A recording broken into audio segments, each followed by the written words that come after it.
We just found 8 official Valve videos for the Steam frame, finished, narrated, edited, onboarding videos, the same kind Valve put out for the Steam machine and for the Steam controller, covering the unboxing and the first setup process. I don't have a Steam frame, don't look out for one, but I did go through all 8 videos and I also went through the community reaction. There is a decent amount of information in here that we did not know before, plus a few things people spotted that I completely missed on my first watch. So let's get into all of that. Inside the box, you'll find a Steam frame headset, a pair of controllers, an eye relief spacer, particularly useful if you wear glasses, a wireless adapter, which will ensure a great experience for streaming games from your PC, an information booklet, and a USB-C cable. So that's the box: headset, controllers, an eye relief spacer, the wireless adapter, an information booklet, and a USB-C cable. The first interesting thing is the spacer is in the box. If you wear glasses, you're not gonna be buying that separately, which on the Index and on the Quest has been either an aftermarket thing that you have to buy or a paid accessory depending on the generation of the product. What's not in the box is a power brick, just the cable, and I think by now we've sort of gone used to having products without a power brick, mostly smartphones. But the question has come up in the comments almost immediately: why is there no power brick? And somebody asked if their Steam Deck charger would do the job. And yes, it will, and I've talked about this before. The Steam Deck charger is 45 watt powered over USB-C, and the frame charges also at 45 watts over USB-C. You can actually see that in the Steam frame page on Steam. The thing is that Valve is kinda assuming that you have a Steam Deck already or that you have a 45 watt charger already, and they've probably not included one because of those reasons, and also to kinda save on some of the cost. One more thing from this video that I did not catch and the community did: at around the 26-second mark, there is a Frameworks 16 laptop on the desk, and it shows up again in the wireless adapter video. People immediately started asking whether there is some Valve and Framework relationship going on. I would not read too much into it. Framework laptops are just the sort of thing that kind of ends up on a desk at a company like Valve. But it is a fun spot, and somebody will absolutely turn this into a rumor by the weekend. Now the second video is how to wear it, and I'll let this one speak for itself. Time to mount your new headset onto your head. Most people prefer to put it on eyes first, especially if you wear glasses. Avoid your ears by wearing the rear strap a little high, then tighten to taste by pulling on the side straps. Additionally, adjusting the pivot arms at the front lets you further tune the fit for maximum comfort, evenly distributing the pressure on your face. It has some really nice adjustment options, and I have a feeling this is gonna be the most comfortable headset that has come out without the need to actually purchase aftermarket products to make it comfortable. Now video 3 is the IPD adjustment, and this one is gonna be a bit divisive. So it is a manual wheel with physical lock to hold your setting. So there's no specific numbers that you can choose from, like if you know your own IPD, just having to dial that in. Now Valve's own script says that good is subjective. It's a mix of focus, sharpness, and comfort, and that you will know the balance once you see it, once you dial it in. My problem with that is that the Steam frame has eye tracking. It's in the spec sheet, we know it exists, it's the basis of the foveated rendering and foveated streaming we've talked about before, and Valve is not using that eye tracking to tell you your IPD number or to auto-adjust, the way the Quest 3, for example, gives you a millimeter readout and the Vision Pro just handles it for you. With the Steam frame, you kind of have to eyeball it, and yes, you can set it up once and forget about it. And I kind of understand why Valve did it. A physical wheel with a lock, it's not gonna break, it does not need a motor to function, and the lock existing at all tells you that the wheel can drift, which is probably why they bothered including a lock in the first place. But again, if you share the headset or you're trying to match a number that your optician gave you, you're kind of out of luck based on what is shown here. You kind of really have to dial it in and probably spend some time doing that. I personally don't think it's a big deal. It certainly looks much better than the 3 snap-on options that my Quest 2 provides, and it sort of allows for a more fine dialing. If you guys are enjoying this breakdown, consider subscribing to the channel. I cover everything Steam hardware and cool tech and gadgets related to PC and handheld gaming. Now the next video covers the sign-in process. Valve has 3 ways and kind of ranks which one is best. The recommended one is through the Steam mobile app. You can add an account in the headset, and then in mobile app you can go to the Steam Guard tab, hit the gear icon, and there is a sign into Steam Frame option, and we've kind of seen this sign into Steam Frame feature for half a year now, so we know it's already exists. It's kind of a meme in the community. The second method is the QR code, and this part is it's laughable, it's kind of funny. The headset will display the QR code and you can hold your phone camera close to the lens until it reads it. So you're kind of photographing the inside of the headset through the optics. It's very gimmicky, and the obvious question in the comments was, why is it not the other way around? Like, the headset has cameras, why is not the phone showing the code and the frame's cameras reading it, which is how basically every other device does this? The reason is that the Steam app is kind of like a Steam authenticator. You kind of have to verify with the authenticator the QR code that you're shown. It could be another reason, maybe the pass-through cameras kind of struggle to read the phone screen clearly, especially a QR code. So yeah, it exists if you kind of need to do it, but it's probably the worst way to do it. The third one is typing your username and password on a virtual keyboard, which Valve describes as clunky, but it has historically been proven to work as well. I think the mobile one will do just fine for me, and if you haven't set up a mobile authenticator, you should. It's really good security for your account. Next one talks about the Wi-Fi dongle and streaming options. Steam Frame includes a wireless adapter to provide the best quality streaming from your Steam machine or VR-compatible PC. VR streaming will automatically utilize the dedicated adapter link or your local Wi-Fi network, or both at the same time, like one supercharged connection. Listen to that again. VR streaming will use the dedicated adapter link or your local Wi-Fi network, or both at the same time. That both at the same time is huge. It likely means aggregation. 2 radios both carrying the stream combined, and it fits the spec sheet because the frame has dual radios. It has 5 GHz and 6 GHz, plus the adapter running its own link.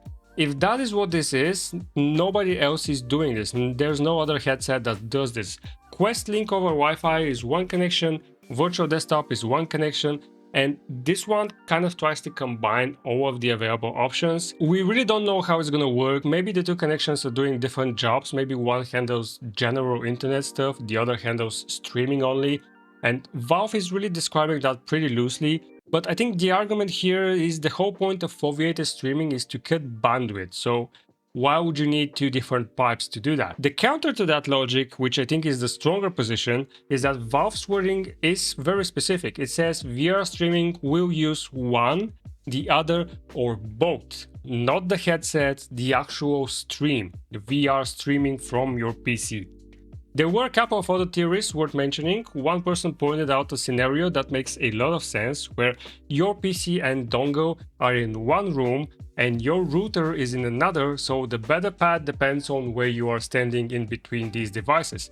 And the headset just picks whichever is stronger or uses both while you walk between them. I think the person who suggested this must have a very large house. Somebody else made the point that this is about avoiding dropouts more than about raw bandwidth, and if you have used a dedicated router for VR streaming, you know the experience has never been flawless. And there is one comment that stuck with me. If both paths work this well together, everybody who planned to skip the frame and just buy a dedicated router for their existing headset kinda loses out on whatever the advantage here turns out to be. And I don't wanna overhype this, but maybe whatever price they come up with is gonna be worth it because of these features that we've never seen before on a VR headset. There is also an unresolved question about whether the dongle is doing something special. There have been claims that it uses its own encoding scheme rather than behaving like a normal access point, but nobody really has a source for that. What we do know is that it has nothing else to do, no other devices sharing it or using its network, which is an advantage on its own. The other detail in the video is that the setup runs from the PC side, so you plug in the adapter, and Steam handles pairing and installs Steam VR, and the script specifically says your Steam machine or VR compatible PC, so Valve is positioning the machine as a streaming host for the Steam frame. Now, if you see in my videos, I tried some Steam VR using the machine, and SteamVR on Linux has generally been a big mess, but I think it's reasonable to expect that the Steam machine and the Steam frame will work together really nicely because it ties into that Steam ecosystem they're trying to build. Now, 3 of the 8 videos are about the Ergonomic accessories kit, and the kit has a controller's hand strap, a top head strap, and an extended light blocker. And that extended light blocker exists because the standard one leaks light for people with small noses. Valve says that on camera, and they understand this sounds like a joke, but it is a real problem. And it's pretty cool that Valve is doing first-party controller straps at all.